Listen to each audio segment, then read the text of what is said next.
Good afternoon, everyone, and welcome to my YouTube channel. So here today we are looking at what we call complex numbers. So why are they called complex numbers? So complex numbers are basically numbers that have got the real part and the imaginary part. So if you're new to this channel, kindly like, subscribe, and share for more. So now, when we look at the complex numbers, we are interested in the real part and the imaginary part part. So for example, if you have z should be equal to a plus bi, this one is what we call the imaginary part. This one without I is what we call the real part. So now, which leads us to ask, what is I? So I is an imaginary number. Where do we get it from? Like for example, if you find that the square root of 1, you will find that it is equal to 1. But if you are told to find the square root of -1 from your grade, from your junior secondary, you were told that this is undefined. Now here we have the square root of -1 is equal to I. So the square root of any negative number is equal to I with some coefficient. Like for example, if you have the square root of -64, this from radicals we can say that this is the same as the square root of -1 times the square root of 64. The square root of -1 is I, the square root of 64 is 8. So the answer altogether is 8I. So now, let's look at the powers of I. How do we deal with powers of I? We know that the square root of -1 is equal to I. Then what is I squared equal to? So I squared is the same as the square root of -1 times the square root of -1, like that. So now, since these are the same, from the rules of indices, we can just pick one base, which is our -1, then we add the powers. So we are going to have, if we are multiplying those, this is the same as it will be squared like that. So the power here was 1, the power here was also 1. So 1 plus 1 will give us 2. So we cancel this and we cancel this. We will establish to say our I squared is equal to -1. Likewise, our I to the third can be broken down to be I to the power 2 times I. We know that I squared times I will give us I to the third. And we have established that I squared is equal to -1. Then this one is just like that. So we are going to have a negative I like that. So now let's look at other complex questions that you may be asked on the powers of I. Like for example, if you have let's say the square root of 29, I to the power 29. This one, sorry, let's go a bit further, which we are going to be using most of the times. Then this means that I to the power of 4 should be equal to I squared times I squared. Now we know that I squared is equal to -1 times I squared -1. When we multiply these, we are going to have 1. So now we have, it's very possible for us to have I to the 5, I to the 8th, I to the whatever, but that would just be a waste of time. So knowing these, we can find any power of I. Like for example here, let's say we have I to the power of 29. So I to the power of 29 is equal to I to the power of 4. Then we are going to multiply by, so let's say we have I to the power 4. To maintain the meaning, I'll add a 7. You will realize to say this 7 times 4 will give us 28. But here we have 29. So I can multiply by another I like that. So this and this are just the same. So now we know that I to the power of 4 is equal to 1. So we are going to say 1 to the power of 7 times I. So 1 to the power 7 is 1 times I. So the answer here will be evaluated to 1. Let's look at I to the power of 31. So I to the power of 31 is equal to the same approach, which is our I to the power of 4. Then find the highest number which we can obtain, which is our let's say the same 7. Then we are going to have times our I to the power of 3. You will realize to say these numbers that I have used, it is the same, because if we have 28 and 28 plus 3, we are still going to have 31. So here it is 28, here plus 3, it will still give us 31. So we have I to the power of 4 is 1, to the power of 7 we have times, what is I to the power 3? We realized from our establishment that I to the power of 3 is equal to negative I, like that. So 1 to the power of 7, 1 raised to the power any number is just 1. 1 times negative I, which will give us a negative of I. So that is how we evaluate any power that we are provided. Let's just look at two more. Let's say we have the I to the power of negative 3. So I to the power of negative 3, from the rules of indices, we know that this is the same as, okay, let's say I to the power of 3 raised to the power negative 1. Written in this form, it can be written as this negative, we can have 1 over I to the power of 3, which will be equal to, now here, to make this I go up, we can choose to multiply I on both numbers. Now, as you have seen, mathematics, it's about not changing the meaning. So this one, I over I, is still 1. So it's more like I haven't introduced any number. So I'll have this I times 1, it will be I over I to the power of 4. So this one will be equal to I. Now, if you remember, I to the power of 4 is equal to 1. So our value is equal to just I, like that. Likewise, we can be able to solve any problem. For our last one, we can say I to the power of 107. We can be able to say this one is equal to I to the power of 4, then times what is the highest number that we can multiply.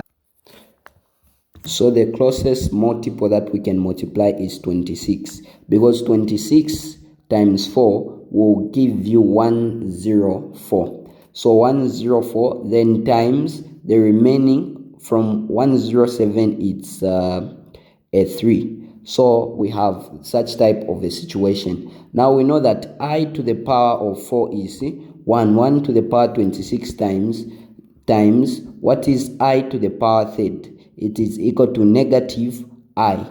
Then we have 1 to the power of 26, it's 1 times negative I. This gives us negative I as our value. So just as we talked about the real and the imaginary part, let's now dive deeper into it.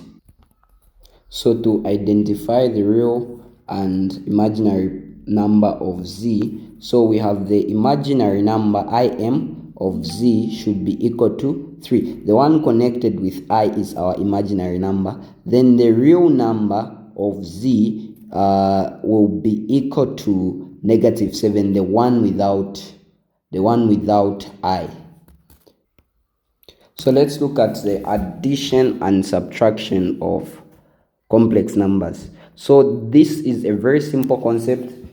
It just works like terms can only be added or subtracted. Same principle. So in here you can only add the real parts with the real parts. You can only add the imaginary parts with the imaginary parts. Let's say you are told to find a z1 plus z2. For this one, we are going to have add the real part. So we have a negative 3 plus 4i. Then we also have plus a 4 plus I like that. So here what we are just going to do is correct the item. So we have negative 3 plus 4, then we have plus 4i, then we have plus I.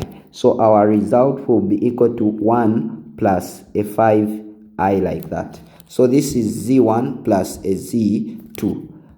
Now considering the same is the case if we have to subtract z1 minus a z2. So z1 minus z2 is equal to, we have z1 is equal to negative 3 plus 4i. Then we are going to subtract. Make sure you open the brackets. We have 4 plus I.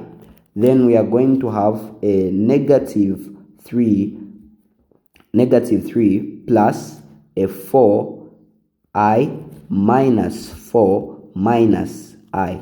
So collecting the like terms, we have negative 3 minus a 4, then we have plus 4i, then minus I, which will give us a negative 7, then plus a 3i. So this is how we add and subtract complex numbers. Now remember, we are leaving them in the form a plus bi, where b is the coefficient or the imaginary part of I.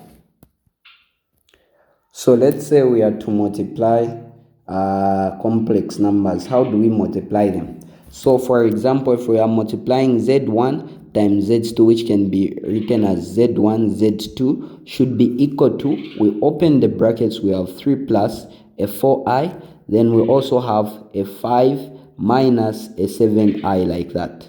Then this is just normal multiplication. So we open the 3, this 3 multiplies everything there, which we can write as 5 minus 7i. Then we also have plus 4i, which multiplies 5 minus 7i.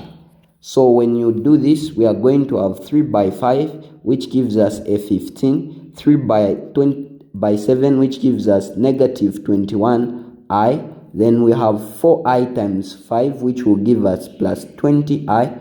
4i times negative 7i, which will give us a negative 28. So we have 20i here, 28i squared. So this one, we are going to have a 15. Now negative 21 plus 20i, this one gives us a negative I. Then also, what is 28i squared? Now remember, but I squared is equal to negative 1. So if I squared is equal to negative 1, so this is the same as negative 28, open brackets, negative 1. This will give us a value of 15. We have minus I, then we have plus 28. So adding 28 plus 15 will give us a 43. Then we have minus I like that. So that is how we do the multiplication of complex numbers. So now the last part that we are going to do in this video is how do you divide two complex numbers. So before we can even look at how you divide two complex numbers, we need to understand the concept of conjugates. So the conjugates, it's more like it's just the same equation, but where there is the complex part, you just put a negative. So now, if you look at, let's say for example, if you have a number such as 5 plus 2i, the conjugate of this number, let me simplify it as conj should be equal to 5 minus 2i. So we only attach the negative to the complex part. So now, what is this number? This number is able to eliminate the complex part of a number. Like for example, if I multiply 5 plus 2i, we are going to have a 5 minus 2i like this. If I multiply these two, I'm going to eliminate the complex part. So if I multiply, this is the same as 5 times 5 minus 2i, then we have plus 2i, open brackets, this 2i again multiplies everything, we have 5 minus 2i. So I'm going to have a 25, then minus 10i, plus 10i, then we have minus 4i squared. So we are going to have a 25, then we have negative 10i plus 10i, that's a 0. Then we have minus 4. Now I squared, if you remember, it's equal to negative 1. So we are going to have 25, then plus 5, or plus 4, sorry, plus 4, which will give us a value of 29. So that eliminates the complex part. So now here is a quick way of, since we know that the complex parts will always be eliminated, this is the quick way of answering such questions. So 5 plus 2i times 5 minus 2i, we are just going to be doing the real with the real, we multiply. So we have 5 times 5, then we add it, or whatever the result will be. Okay, let's say add plus, open brackets, 2 times negative 2i, which will give us negative 4. Even I and I will multiply, which will give us I squared. So just multiplying real with real, imaginary with imaginary, we are able to find a 25. Then we have plus negative 4. Now we know that I squared is equal to negative 1. So we have 25. Then negative 1 times 4 is positive. So plus 4, which is equal to 29. So if we understand the knowledge about conjugates, we can then in turn be able to use the conjugate method in order for us to find the value. So let's say, for example, we are told to express in the form a plus bi. So this is under division. So let's say we are told to express in the form a plus bi. So we are told that expressing the form a plus bi.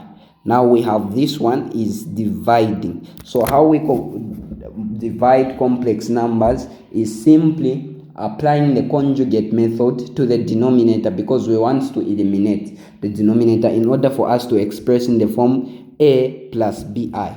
So now with that, we can be able to say this is 2 plus a 9i, just as we know, over we have a 5 minus 2i. So what we are going to do to express in the form a plus bi, we have to apply a conjugate on the denominator. So here we are going to have 5 plus 2i like that. Even on top, 5 plus 2i, so that the meaning is maintained, because 5 plus 2i divided by 5 to the plus 2i, that's 1. This can cancel, so meaning to say we haven't changed any meaning to the original equation. So when we do that, now we are going to have a 2 plus a 9i, then we are going to open the brackets, we have 5 plus 2i like that. Then on the denominator, we are just going to use the same thing we were doing, just multiply the real part. So 5 times 5 will give us a 25. Then negative 2 times a 2, it will give us negative 4. Even the i's are multiplied, so I to the power of 2. So now on top that, this is where we can multiply, because these are not conjugates. So this 2 multiplies everything. So we have 2 open brackets, 5 plus 2i, then we have plus 9i, then we have 5 plus a 2i like that, over we have a 25 minus 4. I squared is equal to negative 1. So we are going to have, so we are multiplying this. So we have a 10, 2 times 5, 10. Then we have plus 4i. Then we have plus 9i times 5 will give us 45i. Then our 9i times 2i will give us plus 18i squared. We divide over, we have a 25, negative 1 times 4 will give us positive 4. So we have a 10, then 4i plus 45i will give us plus 49i. Then we have plus 18. I squared is equal to negative 1, then over a 29. So we have a 10, then this 18 will be negative 18. So minus 18 plus a 49 over a 29. This will give us negative 8, then plus 49 over 29. Now to express, 49 is I. Now to express in the form A plus BI, we just need to separate them. So we have negative 8 over 29, then plus 49I over 29. So this means to say we have expressed. Let's look at another example. Let's say you have a 4 plus 2I over 3I. So for this one, since there is only 3I down, we can just simply multiply by just the I in order to increase it to the power of 2 so that it can disappear even on top I. So this I, when it multiplies everything on top, it will be 4I, then plus a 2I squared over this I times 3I, it will be 3I squared. Now we know that this will be 4I. 2I squared is the same as plus 2. I is the same as negative 1. So over 3I squared is negative 1. So we are going to have a 4I. Then we have minus 2 over, we have a negative 3. So we can split this into a 4I